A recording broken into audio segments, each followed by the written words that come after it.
दोस्तों, आज की कहानी है पति देव सासू माँ हमारा दर्द नहीं बांट सकती।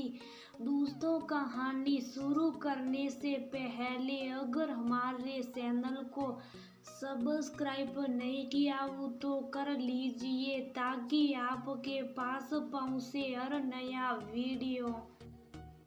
हम सफर के साथ ना होने का दर्द कोई नहीं बांट सकता। ये बात आज स्वाति और मेहुल को समझ आ रही थी। स्वाति और मेहुल की शादी को 3 साल हो गए हैं। स्वाति ने शादी के बाद भी अपनी नौकरी जारी रखी, लेकिन समस्या ये हुई कि बॉस ने कहा था कि शादी के बाद उसका तबादला दिल्ली ब्रांच में हो जाएगा, जहाँ स्वाति की ससुराल है। लेकिन जोधपुर में एक प्रोजेक्ट और दिल्ली ब्रांच में कोई वैकेंसी ना होने की वजह से स्वाति को शादी के बाद जोधपुर ही जाना था। हाँ, बॉस ने इतनी हेल्प कर दी, उसकी छुट्टी 15 दिन की बजाय 1 महीने कर दी, लेकिन 1 महीने बाद तो जाना ही था ना। स्वाति ने मेहुल से कहा, मैं जोधपुर की नौकरी छोड़ देती हूँ, यही दिल्ली में कोई दूसरी नौकरी मिल जाएगी। लेकिन मेहुल बोला, नहीं स्वाति, तुम्हारी नौकरी बहुत अच्छी चल रही है, सैलरी भी बहुत अच्छी है। दोबारा से नई शुरुआत करोगी तो इस पोजीशन पर पहुंचने में बहुत समय लगेगा। तुम्हारे बॉस ने तो कह ही दिया है ना कि जैसे ही दिल्ली ऑफिस में वैकेंसी होगी वो तुम्हारा ट्रांसफर कर देंगे। सासू माँ भी बोली, मेहुल सही कह रहा है बहू, इतनी सैलरी फिर नहीं मिलेगी। वीकेंड पर कभी मेहुल तुम्हारे पास आ जाएगा और कभी तुम यहाँ आ जाना, ऐसी समय निकल जाएगा। मन मारकर स्वाति जोधपुर चली गई। 1 हफ्ता किसी तरह रात भर करवट बदलकर बीता। 1 हफ्ते में मेहुल उसके पास जोधपुर आ गया, लेकिन वह भी 2 दिन से ज्यादा की छुट्टी नहीं ले सकता था। इसी तरह उन दोनों की जिंदगी चल रही थी। स्वाति कहती, मेहुल, हमारे इतना कमाने का क्या फायदा अगर हम दोनों साथ नहीं हैं। हम दोनों इतनी दूर हैं कि जल्दी जल्दी मिलना भी आसान नहीं। तुम वह करवटें बदलते हो और मैं यहाँ दोनों विरह की आग में जल रहे हैं। ऐसे ही 3 साल बीत गए। अब स्वाति को अलग रहना बहुत खल रहा था। इस बार स्वाति ने 1 हफ्ते की छुट्टी ली और वह 1 हफ्ते के लिए दिल्ली आ गई। एक दिन दामिनी जी बोली, बहू, वहाँ तो तुम अपने मायके में ही रहती हो, फिर इतनी सैलरी की क्या जरूरत। अपनी सैलरी का एक हिस्सा मेरे अकाउंट में डाल दिया करो, बार बार तुमसे पैसे मांगने पड़ते अच्छा नहीं लगता। मैं और तुम्हारे पापा सोच रहे हैं कि अब बड़ा मकान ले ले, आखिर ये सब तुम्हारे काम ही आना। लेकिन मम्मी जी, अभी हम एक साथ रह ही नहीं रहे तो अभी बड़ा घर खरीदने से क्या फायदा, लोन भी लेना पड़ेगा। फिर लोन की किस्तें, जब मेरी नौकरी यहाँ दिल्ली में लग जाएगी तब ऑफिस के आसपास घर ले लेंगे। बहू, ये सब देखना हमारा काम है। फिर अभी से पैसे जोड़ेंगे तब मकान के लिए पैसे इकट्ठे होंगे। एकदम से तो मकान खरीदा नहीं जाएगा। दामिनी जी तो न कर बोली, लो तो मम्मी जी, मेरे अकाउंट में पैसे सेव हो तो रहे हैं, फिर इधर पैसे भेजने से क्या फायदा, कहकर स्वाति अपने कमरे में चली गई। उस वक्त तो दाम को समझा देना, ऐसे ही उसे नौकरी करने का मौका नहीं मिला है। बेटे की शादी के बाद भी मैं घर के कामों में खट रही हूँ।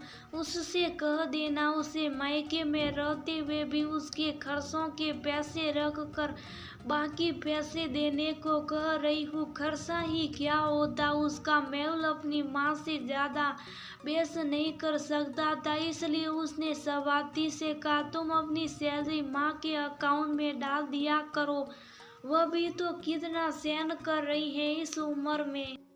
तो मेहुल, मैंने तो कहा था ना कि मैं नौकरी छोड़कर यही दिल्ली में नौकरी कर लेती हूँ, तब तो तुमने और मम्मी जी ने मना कर दिया। मैं भी तो वहाँ तुम्हारे बिना अकेली रह रही हूँ। शादी के बाद एक लड़की का मायके में रहना कितना मुश्किल होता, शायद नौकरी की ही मजबूरी क्यों ना हो ये तुम नहीं समझ सकते मेहुल, हमारी शादी को 3 साल हो गए। इन 3 सालों में हम एक महीना भी एक साथ नहीं रह सके। जुदाई का गम क्या होता ये हमसे ज्यादा कोई नहीं जानता होगा। कहना आसान है, कितनी अच्छी नौकरी है, लेकिन इस नौकरी की वजह से हम दोनों पति पत्नी का सुख नहीं उठा पाते, तो ऐसी नौकरी का क्या फायदा। ये सही है कि हम सफर के साथ ना होने का दर्द कोई नहीं बांट सकता। सबको अपनी स्वार्थ से मतलब है। मम्मी जी पापा जी को हमारी सैलरी से मतलब है। उन्हें कोई फर्क नहीं पड़ता कि हम दोनों को अलग रहना पड़ रहा। मेहुल, हमें भी अपना परिवार बढ़ाना है। मैं भी अब बच्चा चाहती हूँ।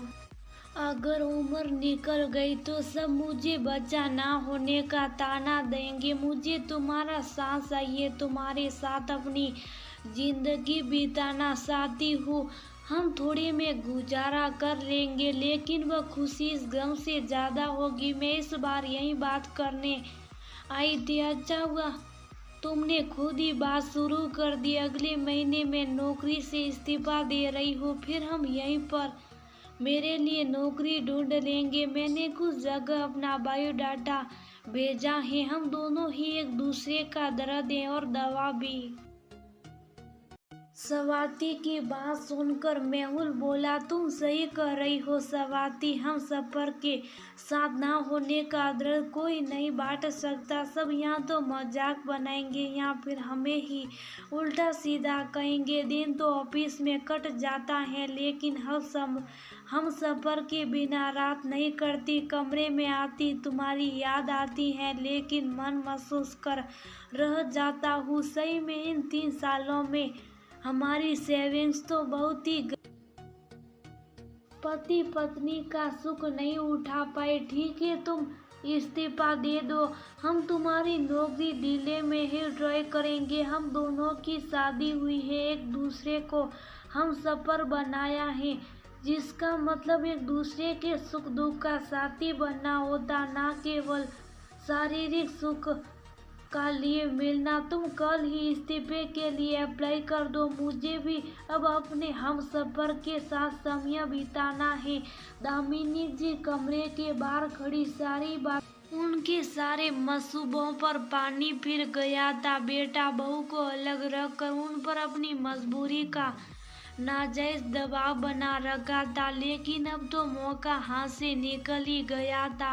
वो समझ गई थी साला की सिर्फ कुछ समय के लिए साथ दे सकती है। आखिर में सच सामने आ ही जाता। उधर स्वाति खुश थी। वह तो आज की रात अपनी सुहाग रात की तरह मनाना चाहती थी। आज उसे उसके हम सफर का साथ मिल गया था। मेहुल भी हम सफर के पास आने से बहुत खुश था।